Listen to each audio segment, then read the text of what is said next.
We back and we back. Zeus P, Tank Jew.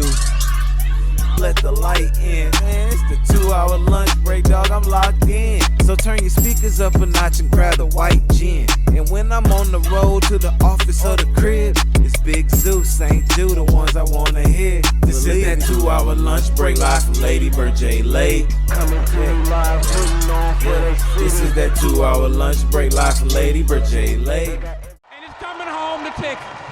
It's coming home all the way to Austin, Texas, baby.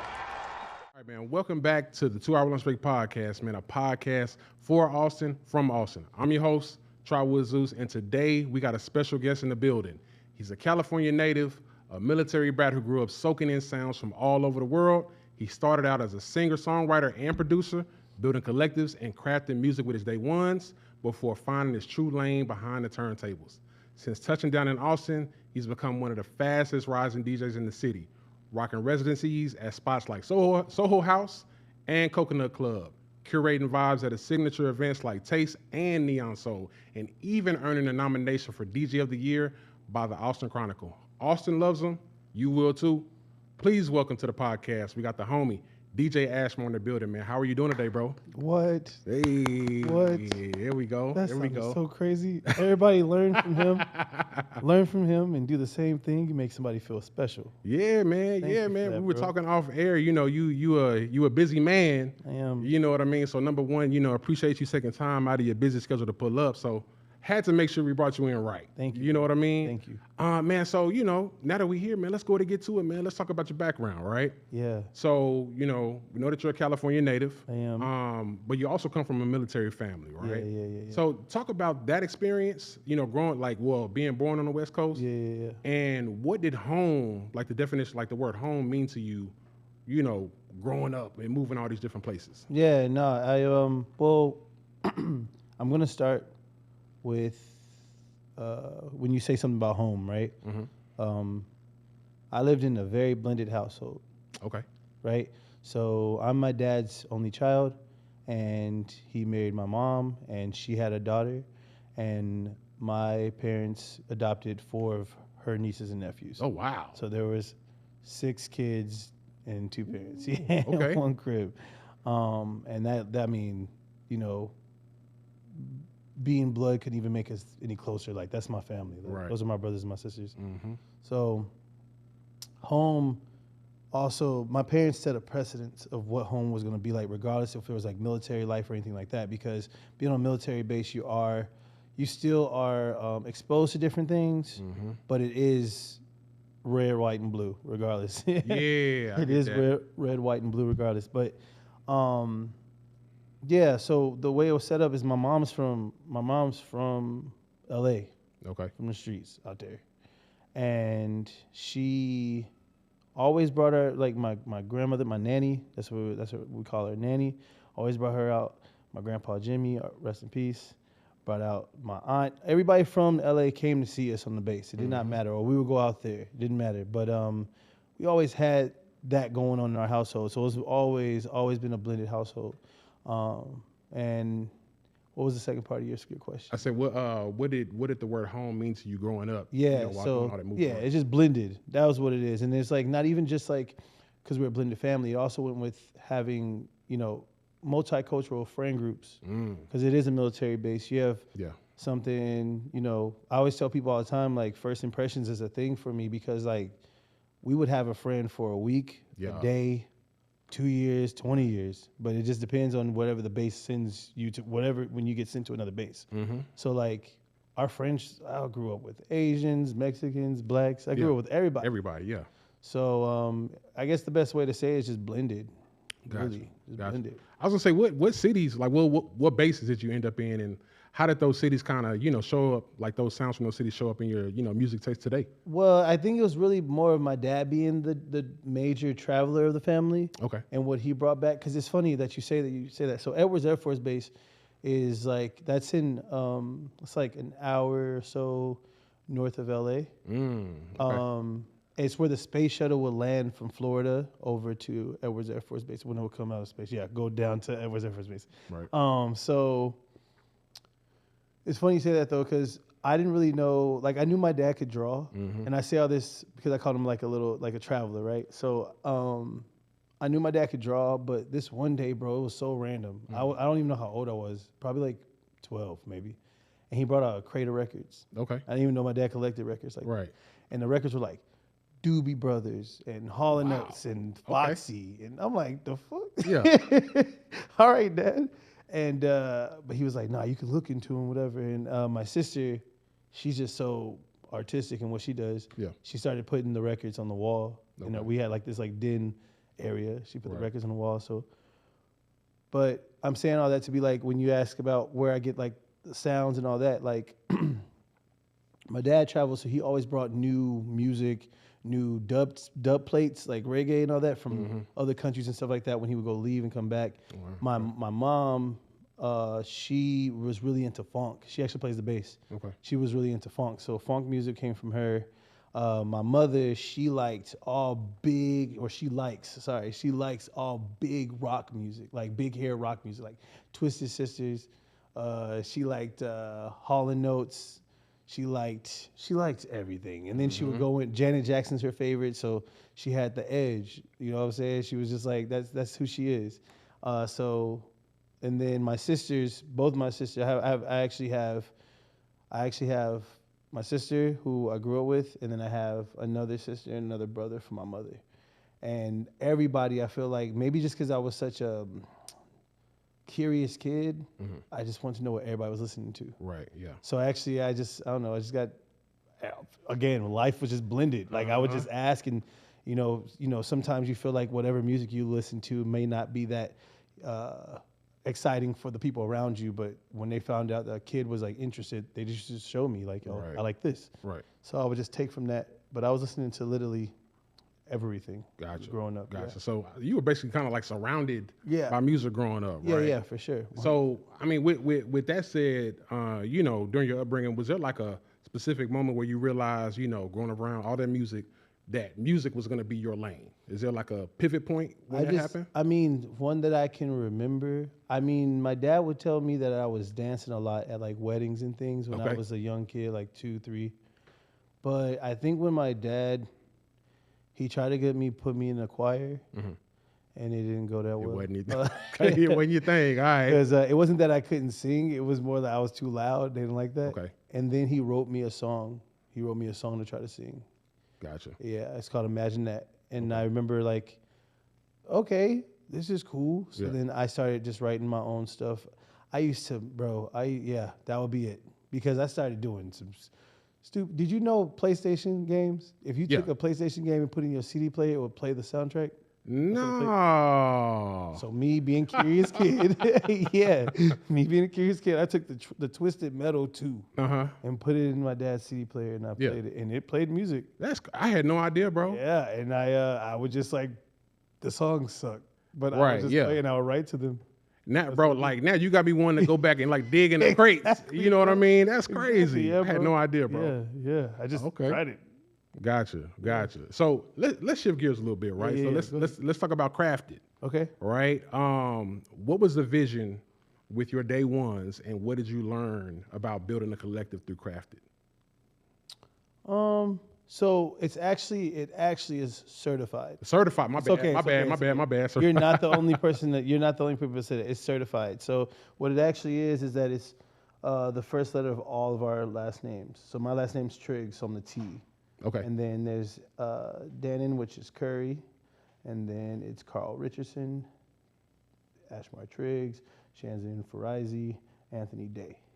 Okay. And we were just 5 friends, bro, just trying to make noise in a small city. I mean, we're from a military base. We're not from there. Well, I would be the one that's from there. They came later. Right. But like, we were just trying to figure it out. We knew that we were all different. Me and Shanzian, who was like my brother, we actually became cool randomly because an NSYNC song was playing. Oh, wow. Inside of a Pizza Hut, and he was with his people, and I was with my people, and then I was like, "Yo, this song go hard." He was like, "What? You like NSYNC?" I was like, "Yes, bro. What the fuck?"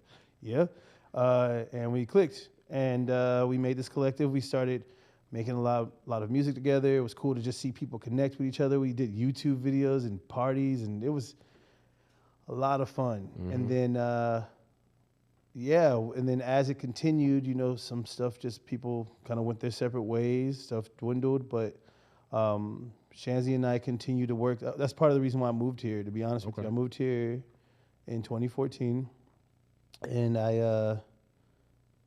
I told him, I was like, I'm gonna go out there. We're gonna work on music. Right. I was actually living in Vegas at this time. I know you were talking to me about Vegas, but yeah, I was living in Vegas at this time, and I was like, nah, I'm gonna go out there and see you.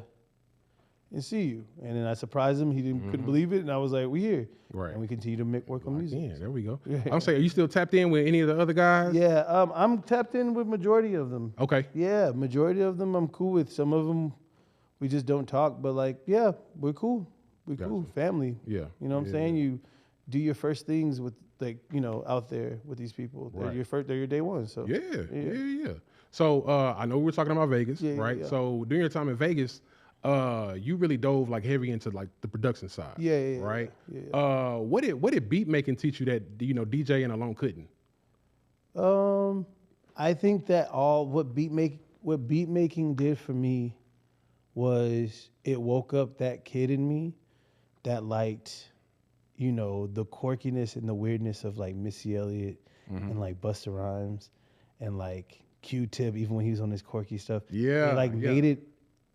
Made it exceptional.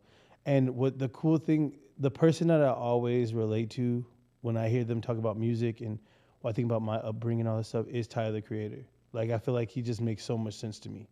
But with that though, it's like, with beat making, it was just like, man, I don't want to make the craziest sounding stuff. I want to make what sounds good to me. So it actually helped me accept my ears, because I felt like what I heard people went, like, you know that Gnarls Barkley song "Crazy"? Yeah.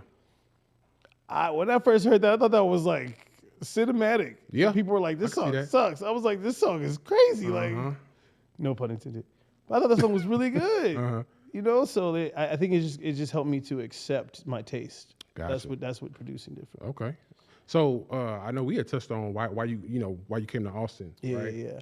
So I know with your homie living here, what convinced you like, hey, this is like I want to stay and like lock in? Like, was there some sightseeing or the vibes, or what was it about Austin that you like wanted to plant some roots? I think it was the pursuit to get something done off of the dream of certified. You know, doing something larger than all of us. You know what I'm saying? We can all look at interviews and YouTube and stuff like that, but you're not really living it until you actually do it type thing. So South by Southwest was like, everywhere else is like a utopia. You know what I'm saying? So I just thought I was close to here. I'm working with one of the coolest people in the world. Like, and I feel like he's definitely top 3 favorite producers of mine of all time. Like, Shanzian is like so cool, and he can put songs together so well. He's so dope. So with that being said, though, I was like, we can do this. We can do what Certified wanted to do, and that's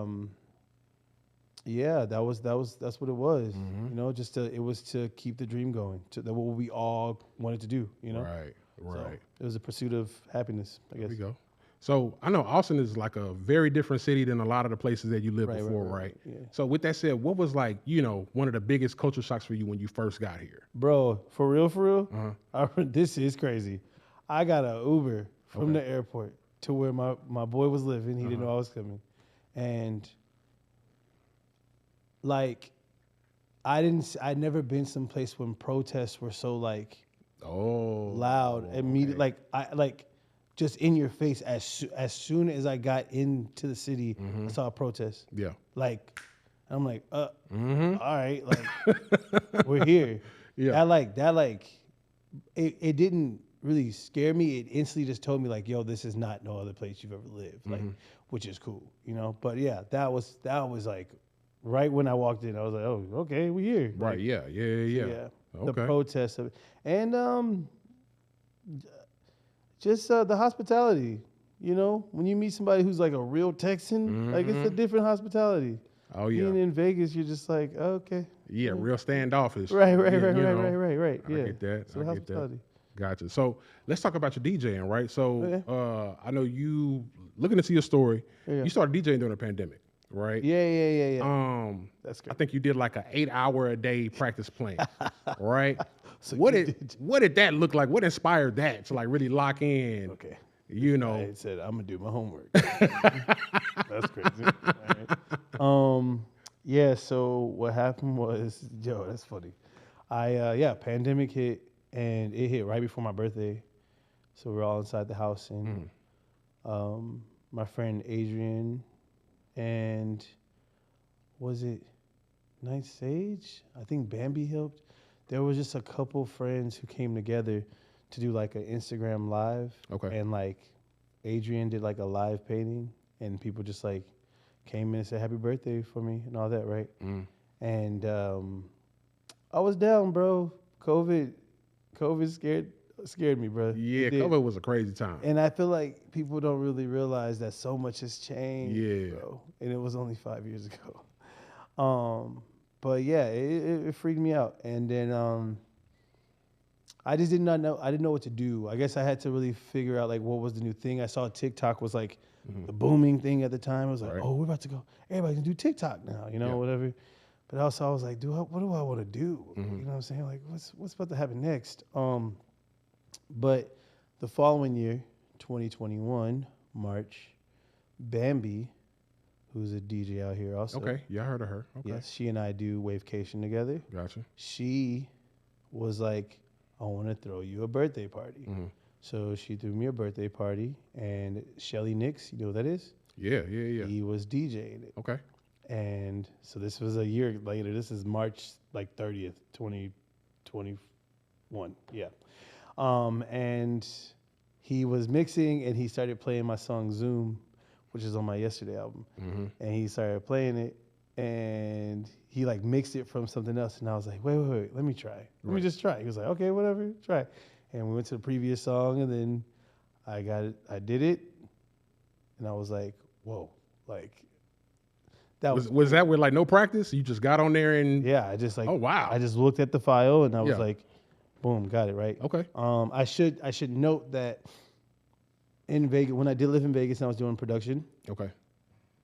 I was using a beat machine off of a DJ controller, but I never once took it like I wanted to be a DJ. But I was using that like to chop beats and things like that. So Got it. like that's why everything that's happened to lead up to this, it's happened, and I was just like, it's all been like subconscious though. Like, I wasn't really thinking that like this is gonna be what I'm gonna do, you know? Yeah.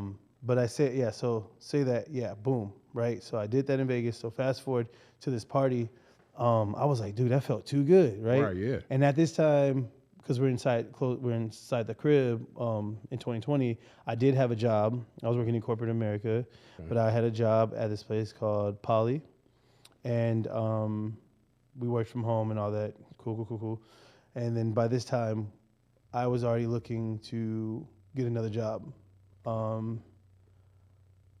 But the job that I was going into, I knew it was going to give me a way more from trying to be a creative of some sort. So I was not thinking of doing DJing. I was thinking of, I'm going to go do this next thing to the fullest. Like, I'm going to drink the Kool-Aid, right? So I got picked up by this, I got picked up by this other corporate job type thing. And when that happened, so in this moment, trying to get this another job, leaving this job, whatever, and then the DJ thing happened, I was like, all right, that felt really bomb, cool. When I used to perform as just a singer, rapper, songwriter, all that, my homeboy Danny used to DJ for me. He had this board that we all put money into, like buy this board for him to DJ for us. And I hit him up April 1st, 2021. Okay. I was like, hey, bro, that board, what you gonna do with it? He was like, I don't know. I was like, let me buy it from you. He was like, you really? I was like, yeah, let me just buy it from you. And I drove to his crib and I picked it up, gave him the money, boom. And I hope my old coworkers don't see this. I'm playing, they will. I don't care. I still love Right, y'all, statute of limitations. Yeah, it's all good. I used to put this app on my computer to let my mouse move. Okay. And I would practice with the board next to it for 8 hours. So as I was supposed to be working, practicing for 8 keep hours. that team's logo green. Yeah, Right. hey, I But know I it. would go check to see, like, did I do? Okay, I did Right. that, boom, but I just didn't Right. give my 100%. I did not. I gave a good 50, 60%. Oh, man. And That's I just practice. I would practice the same songs over and over and over and over. And then, I would go to my homies, and I did this for like 3 weeks, 3-4 weeks. Mm-hmm. And then I would go to my homies, it's just like for them just to hear me and, oh yeah, okay, yeah, okay, this is cool, that's dope, okay, look at you. And then my boy Shanzi was like, yo, I think we should go to New York. Right. Like COVID is a thing, like we're all working from home, let's go to New York. So May, same year, I was like, word, let's go to New York. So Right. we got up, we went to New York for 3 months, and I got the job. Right. Okay. Right. So I was like, oh snap. So I got the job, and then they were sending me the equipment to this Airbnb I got in New York, and I had to send out this equipment. But at the same time, I'm like, bro, I fell in love with this music stuff. Right, though, like, yeah. even more, like, cause I didn't even mention this, cause in COVID, dude, I kind of lost motivation and inspiration in music. Like I was, bro, 2020 ruined me. Like I was not. Right. It wasn't like I was trying to like end myself or nothing. Yeah. I just felt so lost. Yeah, it put a lot of people in a dark space. Right. You know? Right. And like to the point where I was like, okay, I could do this music stuff is sitting right here. But the job that I got that I was fighting so much for was just not what it was at all. Yeah. And it was like, there'll be a change, there'll be a change, there'll be a change. There won't be a change, bro. You gotta just you just gotta do it. Gotcha. You just gotta do it. So I came back to Austin in July, or like July 5th, something like that. I came back in and I have a friend who, she doesn't live here anymore, Camila. Okay. She used to work at Soho House, and I asked her if they were hiring. It was like July. And I asked her, that's what it was, yeah. It was right, it was like I came back, and then I think I was like the end of July. She was like, yeah, you can start July 31st, something like that. And I was like, word. I picked up a food running job at Soho House. And that was different. I never had an industry job. I never worked in a restaurant. Never did any of that. So this is the first time I ever done that. And it was cool to meet people and talk to people and all that stuff. And then March came around, and I'm still doing my DJing stuff. My first gig that was like in a venue was in August of the same year. And so I always say shout out Coconut Club, and that's why I say that, because they gave me my first. There we go. So Shout out Coconut Club. There we go. And yeah, so I would do that. I would gigs, go to work, boom, boom, boom. And then March came around of 2022 now. And obviously, like, because I'm working so hard and I'm getting to talk to people, I'm able to book stuff for South by. Yeah. And so it's not just me neither. We got Brothers Groove starting now, so it's like stuff can happen, And when that happened, the Soho House wasn't liking that. They were like, bro, it's blackout dates. Like, you can't just like, and I'm like, I know, so I got to quit. Right. So I quit. Yeah. And then they banned me for 6 months, because you quit. You can't come back for 6 months. Oh, wow. Okay, yeah, boom. Hey, Okay.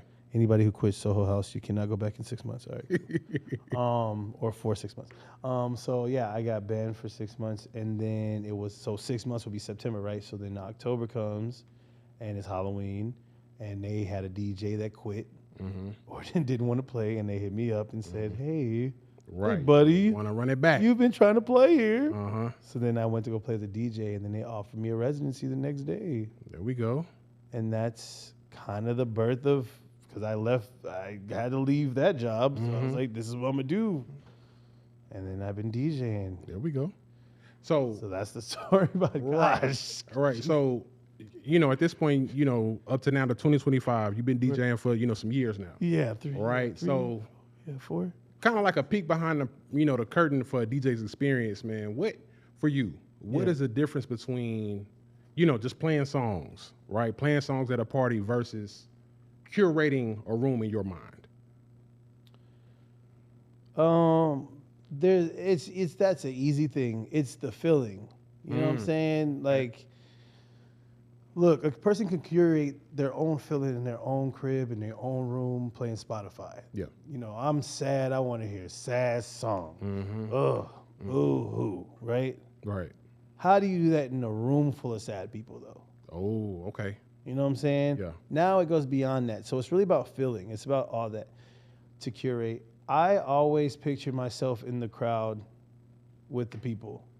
So there's some times when I DJ, I'll like jump out there and go dance and stuff. But Right. it helps me about like what can lift my mood in different ways. I think I used to get really irritated, and I know there's an interview out there, I know, that I said how upset I get about requesting songs, and it's because I wasn't able to vocalize why. And it's not so much that I don't like people requesting songs, because that's going to happen. It's just a part of the gig. That's what's going to happen. I don't like when people don't dance to the song that they requested, or people don't like, or they want it in that moment and don't care if it ruins the vibe. There's to me, the same way that a good DJ understands that there is a importance or a job you have to do to upkeep the set. I feel like there should be an awareness that people who request songs have to, like, does YMCA sound perfect to play right after Knuck a Buck? Exactly. That's throwing off the whole vibe. You know? Probably not. Probably not, you know?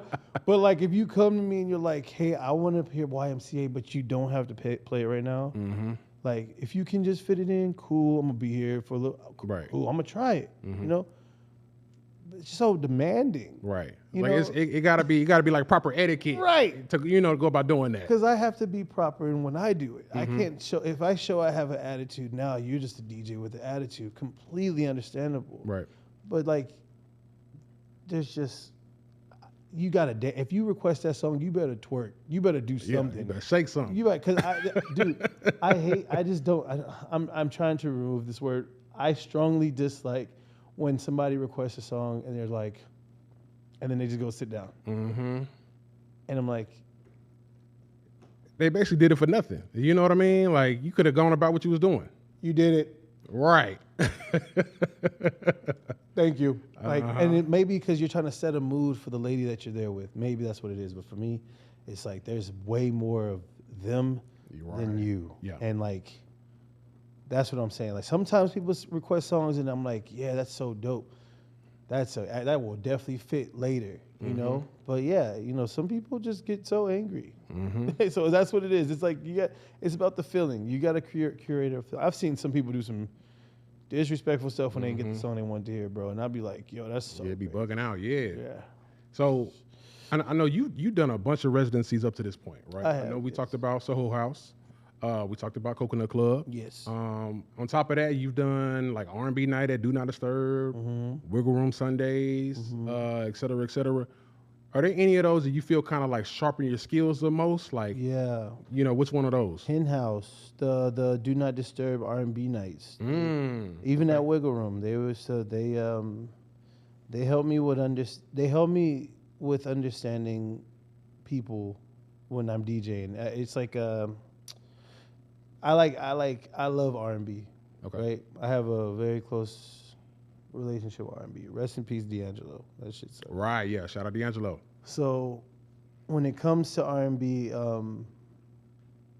some songs that I listen to that may be like A pluses to me may be people's D's or C's, you know? Yeah. So when I did that, it was really to like peep, like, okay, I see that. But yeah, I would say that helped me out. Neon Soul helped me out because I was able to play all the alternative music I like to play. Okay. Yeah. Like different, not even alternative, even like dance music, house music, things like that. Brothers Groove, when we would play Neon Soul, because we play a lot of sounds from like Portugal. Okay. Like you get into like some deep cuts. Yeah. Okay. We play a lot of different sounds, so that definitely helped sharpen me. But like in like mic work too, I guess I get a lot from all the different places, bro. Because like then I got to start, you know, you get on the mic now, you got to say certain things, and people get hype about that. Oh yeah. Hell yeah. Like, all right. What up, girl? Hey. Like, okay. So yeah. Gotcha. So for a DJ, do you have like a preset like list of songs before, you know, to start off with, kind of like to read the room before you like really get into your bag, or what does that look like? So yes and no. So I don't have a preset playlist of songs to start the party in. However, there's combinations, and people know this. All DJs know. If you're playing a gig and it's like kind of similar to another gig or anything like that, there's a 1-2 punch you got that's gonna be like, oh snaps. But that's more like that's more during the party, not so much the beginning or the end. So Gotcha. yeah, the beginning I always try to do like a surprise. Okay. You know what I'm saying? Now switch it up on them. Yeah, you feel me? Got it. Yeah. Okay. So, man, let's talk your Austin Chronicle DJ of the Year nomination. Yeah. Right, which is a huge deal. Shout out to you for that. I think that was 2023. Yeah. This nigga did his homework. Hey, man, I did, man. What did that type of recognition mean to you, especially for somebody that's not even from Austin? I know. In that moment, that was a huge feeling for me, bro. I'm not gonna lie. Like, I just had my son that year too, so it was like, man, like, y'all see me for real? Right. I just couldn't believe it. That's why I made like this flyer kind of poster of like me smiling, my name under there, tell people to vote with the QR code on it, so people can just vote for me with all like the listings of all the clubs and everything that I played, the events I played. I was so proud of myself. I mean, and I still am. Like I was telling you when we were off camera, it's just, sometimes you gotta like smell your own flowers sometimes. Yeah. And Oh yeah. when you're just doing stuff consistently, you kind of forget that you have to do that, and it causes frustrations and things like that. But it's just because like, that same pursuit I had with Certified, I feel like I'm still in that same pursuit to make my people proud, So yeah, but that was, that felt good, man. It felt good to be seen, and it felt like the people really screw with me. They really rock with me. Yeah, that's awesome. So yeah, that was dope. There we go. So, I know you get love in Austin, right? But in addition to that, you've also played outside of the city. You played in Oakland. Yeah. I think you New played in York. Portugal, also. Yeah. So with that said, though, right, playing in all these different places, different countries, stuff like that. Yeah. Do you like change? Are there any changes like in your selection depending on what location you at, or like what does that look like? Yeah. Nah. Yes. Okay. Yes. That's to answer your question. When you're like if it's a genre-based party, that could be like, you're gonna have a different approach to stuff, but that can win those 1-2 punches I was telling you about. Right. That's when that could be used. But when you have like a party in Portugal, and then you see the club you're at, you're doing your research. Okay, Yeah. what are they playing there? Oh my gosh! And then you go look, and you're like, dog, I got it, but like I didn't prepare for this, Mm-hmm. Back to me being being a fan in the crowd. Whenever I DJ in different cities, I like to kind of have that risk of not knowing what's about to happen, so I get just as surprised as they are. But I know the music.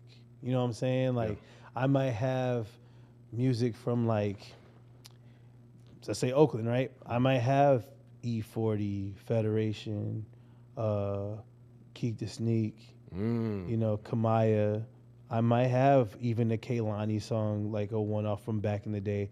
I might even have somebody new like Michael Sneed or like Pilo, and then people be like, oh, like Bay music, like. Right. But then I will go be like, I'll be like, yo, but I'm from LA with it, so I'll do like Kendrick or something. I'll mix up the whole thing, and people like. But then I'd be like, but I live in Texas, so I'm bringing in Young Nation. Yeah. Oh. And I'm bringing, and they're like, what the heck is this? Young Nation. Right. Right. That work don't stop. They like, yo, and they just throw it at like, this is crazy. Man. So like, I do like that. Gotcha. Because I am introducing people that, just like my dad was a traveler and brought stuff back, I'm doing the same thing myself. I'm just traveling and showing y'all what vibe I be on.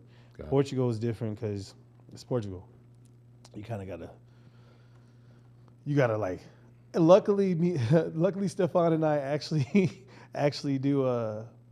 We study that stuff. Like I love Portuguese music. I love like, yo, the funk Yeah. from Brazil, not Yeah. like baile funk. I'm talking about like funk music. Like Yeah. big like bass guitar, I like- like everything. Brazilian funk, and also, and this is Yeah. kind of getting off topic, No, go bossa ahead. nova. Yeah, Just yeah, a yeah, little yeah, bit, yeah, you know. yeah. But I like that. I love it. Mm-hmm. Like, and then even like with Portugal, like they have Kuduro, which is another sound they have, and I like that music. And there's like DJs like Danny Fox. That dude's crazy. Nobody knows him. He's fire, and he's in Right. Portugal. There's just different sounds out there that like right now I'm really trying to play in Africa because I think I got some fire. Like I think, and I'm still working on myself. You know what I'm saying? I said everything like as a DJ, like I just always want to work on myself. I just always want to make sure that like my ears are still wide open, regardless of how crazy life could be. Yeah. You know what I'm saying? Yeah. So yeah, bro, I keep it risky. I do. I do. Gotcha. So, okay, so question for you on a more personal note. Let's talk work-life balance, right? Okay, cool. So, I know we were talking about it earlier. You're a father. I am. You know, you got a bunch of residencies. You know, you getting more known throughout the city, throughout the state, throughout the country. Yeah. Right. So, with all of that said, Yeah. right. What is a typical day like look like for you, and also how do you decompress? I don't know. I'm like, this is decompressing right now. My son, he you know, I can't even speak. You know, he's 2 years old. You know what I'm saying? And I think you just realize you're raising yourself. Yeah. You know what I'm saying? Yeah. Like, I'm never mad at him for being impatient because I'm like, like, you're impatient, bro. Right. It's like you know? this is me all over again. Right. So you know? it's like when you're a parent and anything you're doing, no matter if you have a type of routine or if you have a schedule or something in life, it's like that person is always on your mind at all time. Like, you got to make sure that, you know, if anything goes awry, you got to stop what you're doing at all time.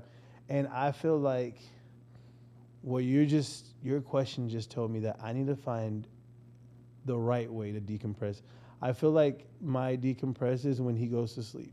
When I lay him down and he goes to sleep, I'm able to get him cool, chill, and then I can decompress. Gotcha. But like, and then like, and then we wake up and it's all, you know, it's the same thing. But I wouldn't trade it, bro. I am trying to find better ways on how to use my time though. Like, not even use my time, just to be more healthy to myself while doing all this stuff. Because like, I've gotten rid, like I don't do Neon Soul any longer. Okay. Yeah, Neon Soul's not going on. I don't have the Do Not Disturb R&B. Okay. There's certain things that just haven't been happening. But yeah, I do. I just work a lot, man. Right. And I try to get my son involved or like to meet people. He's just him. And like, he's like, I want daddy. Right. So one thing I will say as one father to another, as far as the kid goes, it definitely gets easier. Right. Right? Because at 2, they just do what 2-year-olds do. Right? But as they get older, they're able to be more independent. Right. All that stuff. Right. Like literally, I'll have like my daughters, they're 8 and 9. Okay. I'll be recording for the podcast and they'll just be over there chilling, watching YouTube, you know, hanging out, stuff like that. You know, eventually you'll get to the point where it'll be like that. You can bring him with you and he just posted up, relax. And that would be great. Know. Yeah, because right now he's like, what's that? And take the camera down. Right, bro, that's can't do that too, man. You can't do that, bro. You know? Different. Right. But yeah, that question is more of a lesson to me than a question. So yeah. Thank you for that. I needed that. No problem, man. So man, let's talk the future, right? Yes. So I know we were talking about you were making music in the past, more so on the vocal side. Yeah. Are you ever gonna get back to that? Is that in the works?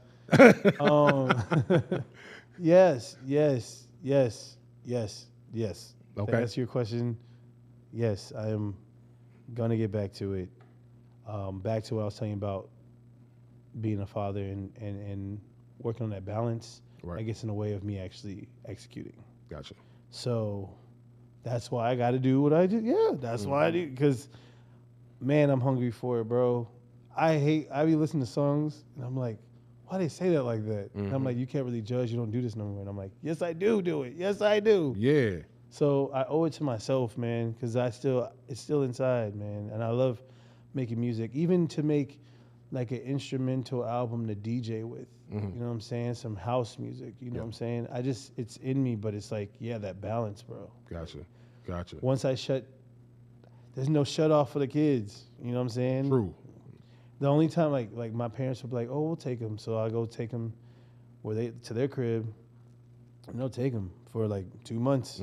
Oh, wow. But I'm like, running around doing everything I would do for DJing, and then it's like, you're back at it again, you know? So it's like, I also need to find break time. I haven't really had a break. Yeah. You know what I'm saying? I literally hit the ground running, and I don't want to burn out. I don't feel this type of things. I just know that I don't feel like I'm burning out.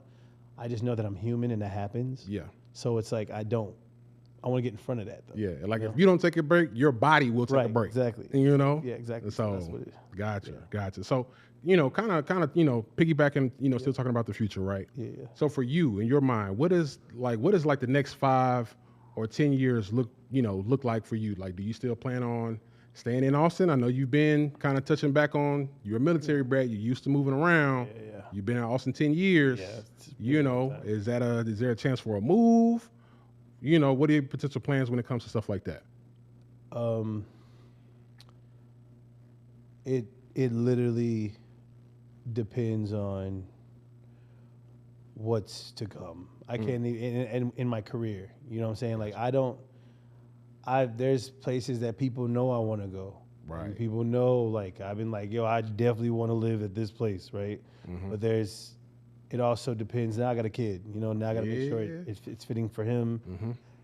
I don't think I don't think I'll be here in 5 years. I don't know if I'm going to be living here in 5 years. But if my career sits me here and I'm doing something really cool for the community and great, something bigger than me here in Austin, I'll stay. You know what I'm saying? My kid has new friends already, and he's having a good time. So, yeah, I have no problem. But, yeah, I don't know. Gotcha. Okay. So, man, before we wrap up, we got the final question of the night, right? Okay. We talked about this off air already. We ask this question to every guest that comes on to the show and pulls up. Now that you got a chance to, sit down, chop it up, good vibes, everything like that, who do you think would be a good guest for the podcast in the future? But before you answer, this has to be somebody you can, hit via text or, hitting the DMs like, hey, man, I chopped it up on the 2-hour lunch break, man. Y'all need to pull up. Who would that person or people be? It's not a limit. 2 people? Yeah, you can do as many as you want to. Yes. So. Okay. Wildflower. Okay. Stefano Say. There we go. All right. Mike Melano. Yeah. That's something. Okay. And Shelly. Y'all have never interviewed Shelly, have you? I have not had Shelly. What are you doing? I have not had him on. I know our producer knows him. Yeah. We have never got a chance to have him pull up. Yeah, those 4. I'm going to say those 4 people. We need to lock that in. Hey, all 4 of y'all. Yes. Let's tap in. Let's lock that in. Right. All right, man, before we wrap up, man, let's plug your social media handles. Okay. Where can everybody find you, and where can everybody attend the set? Oh, man. So I guess I haven't said anything to nobody, but October 24th, I'm going to be playing Complex Con in Vegas. Hey. But this actually comes out the day before that, so yeah. So tomorrow. Right. I'm in Vegas. Yeah. Playing the event for Complex Con. And I do the programming at the Busy Signal. Busy Signal is where Victory East, Victory Grill is at, and I do programming parties there. Every Thursday is an R&B experience that gives you like R&B karaoke for about 2 hours and turns into a party. This Thursday is going to be a hip-hop theme, so we're going to add, you can do hip-hop and R&B this time. But yeah, that's every Thursday. And then Friday and Saturday, it can depend. I could play there, or I could just book a fire DJ to come play there. So, there we go. And my handles are Instagram and TikTok are both Ashmar, ASHMAR.ca. It's not for Canada, it's for California. So ASHMAR.ca. That's my handle on Instagram and TikTok. I'm not really on Twitter like that. Right. I don't even know my name. Twitter is a cesspool at this point. Yeah. For real. But yeah, tap in with all those other social media handles, man. I was gonna say, man, that wraps up this edition of the 2 Hour Lunch Break podcast. Yes. Once again, shout out to the homie Ashmar for taking time out, out of his busy schedule to pull up, chop it up with us. Shout out to our production behind the boards. You can find them on Instagram at Cafe-Yoto. New episodes of the 2 Hour Lunch Break are streaming on all DSPs every Thursday. And you can find us on Instagram and X at 2HLBpod. Thank you for tuning in. We out. And it's coming home to Texas. It's coming home all the way to Austin, Texas, baby.